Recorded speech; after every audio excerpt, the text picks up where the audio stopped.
New tonight in the city of Pigeon Forge, Tennessee, officials announced they'll return May 12th with a blanket agreement, a move that would give the mayor sweeping authority to close land deals with nearly 20 additional property owners, without requiring individual votes or public discussion.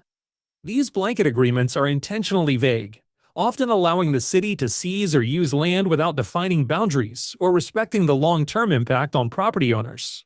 Critics say it's a blatant attempt to sidestep accountability and fast-track a project at the expense of residents.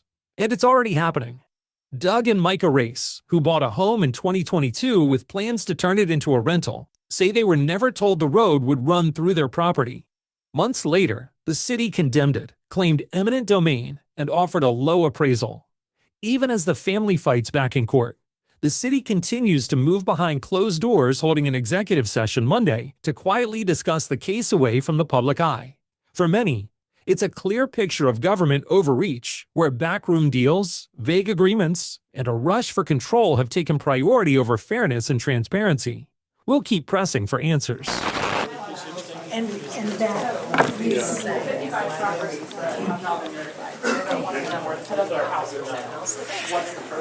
Well, I guess as of today, we'd probably say, hey, this is going through what I just went through. Somebody would probably notify. So there wasn't a protocol in place before this happened. So we just had to be your guys' guinea pigs. Hot off the press, the mountain press, that is. Let me talk about a news article that was put out yesterday from the Mountain Press. Now, you got to remember, the Mountain Press is a paid subscription paper, so not everyone reads the Mountain Press. But let me just read it to you, and then let me know your comments, or let me know your thoughts in the comments. Pigeon Forge acquiring more land for connector. Pigeon Forge. The city is moving ahead with the acquisitions of more property for the West Side Connector. And the City Commission approved spending $541,425 to acquire rights of way totaling about 1 acre from businesses along the route at their meeting on Monday.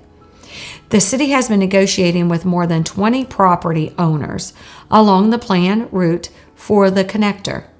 And the agreement with William and Melinda Howe was the first one they completed. Assistant City Manager Eric Bracken said, now remember that name, William Howe. Remember that. We'll come to you May 12th with a more blanket agreement saying that you guys will generally allow the mayor to enter into contracts for the closing of these tracks. He told commissioners on Monday. There are about 20 tracks from Ogle Drive to the Parkway. Okay. The agreement reviewed Monday indicates the city is paying about $364,400 for several sections of right-of-way from JMR Enterprises, Vacasa Maintenance and Countertop Sales, Cabinets, and more, all owned by the house. Now, let me just go back up here. Remember, I told you, remember that name, William Howe. It's a little coincidental, my opinion. Do y'all remember this was back last year? I believe it was right around March of last year. I get a random phone call, and it was from none other than William Howe.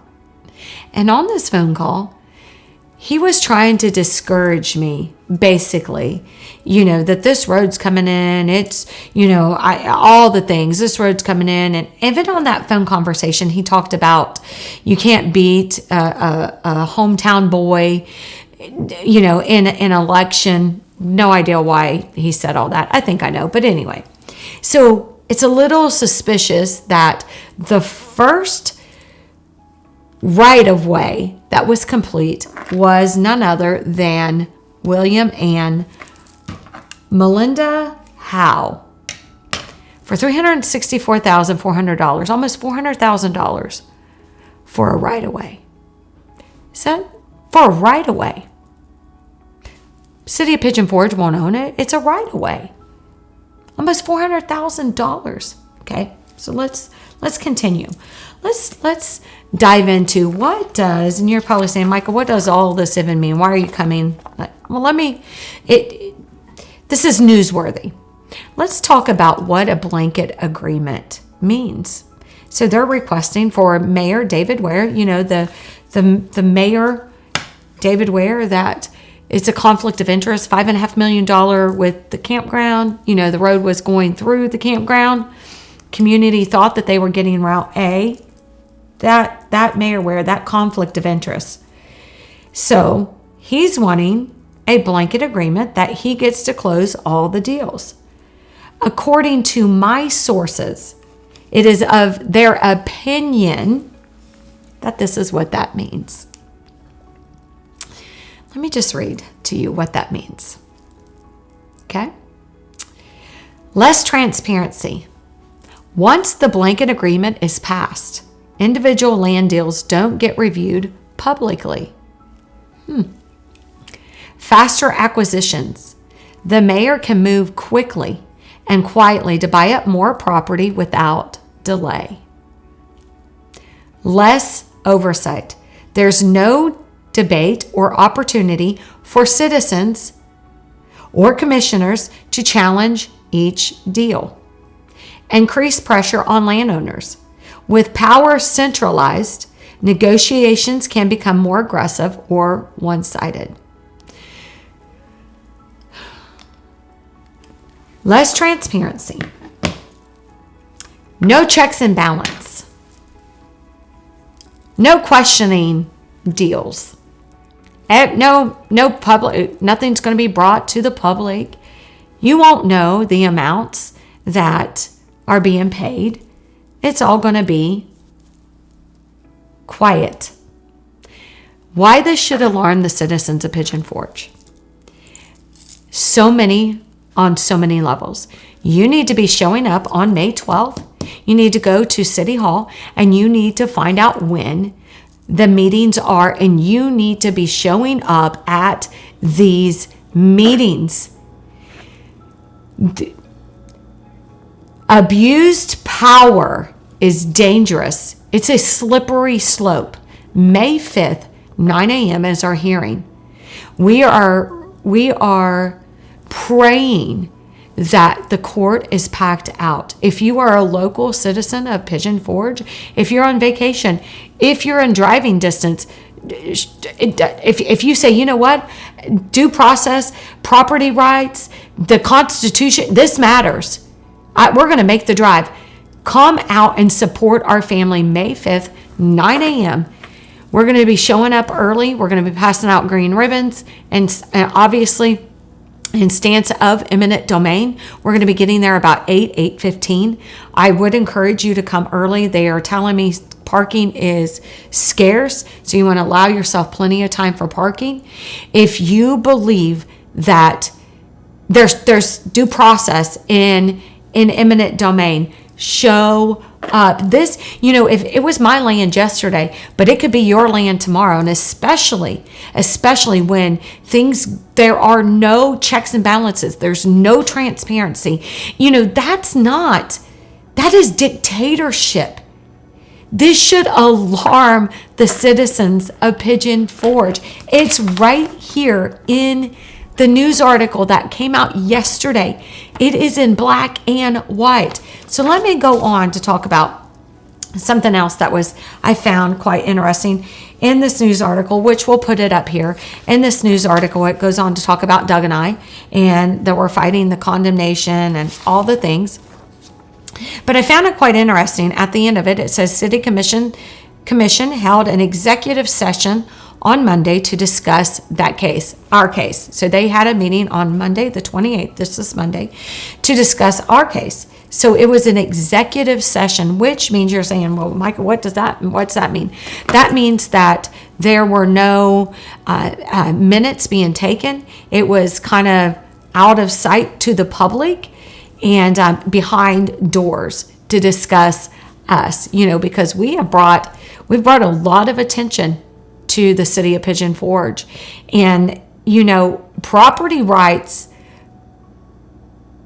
when your property rights have been violated at the magnitude that ours were, I said in a video the other day, we had two options.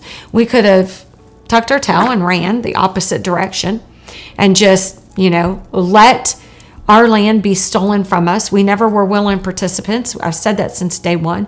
Or you can fight for what rightfully belongs to you. You can fight. And obviously we chose to fight. And because I believe in the Constitution, I believe in property rights, I believe in due process, and all of those things were violated. If you want to hear in detail how those were violated, then I would encourage you to show up May 5th and come out and support our family. Let's show just how much that the people stand together. We, the people, say no more. Let's link arms with our family and show up and support us. 125 Court Avenue, right downtown Sayreville. Dolly Parton statue's right out front. We'll be there between 8 and 8:15. Court starts at 9 a.m. I cannot wait to tell the judge I have been waiting over 2 years, over 26 months, to walk into this courtroom and say what exactly happened to our family. I couldn't, there are many things that I couldn't publicly say because of our old counsel. Y'all know it was a train wreck.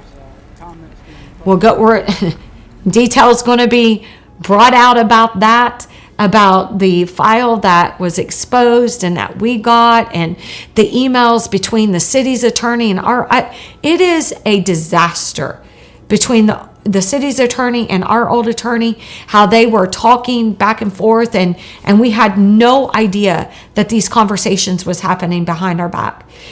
Our new attorney, we're CC'd in every single email. I know what's going on. I'm not in the dark. So May 5th, in detail, you're going to hear what exactly happened. Come out and support us. And I can't wait to just hug each and every person that has supported our family. Be praying for us. If you cannot come, please hold our family up in prayer at 9 a.m. We are going to be fasting. We're going to be praying. We're calling a 3-day water fast. If you believe in fasting, then fast with our family. We're Friday, Saturday, and Sunday. It's a 3-day water fast.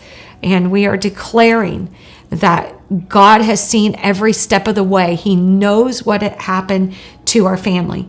What is done in secret, God will reveal in the light. So May 5th, God bless you, and hope to see you there.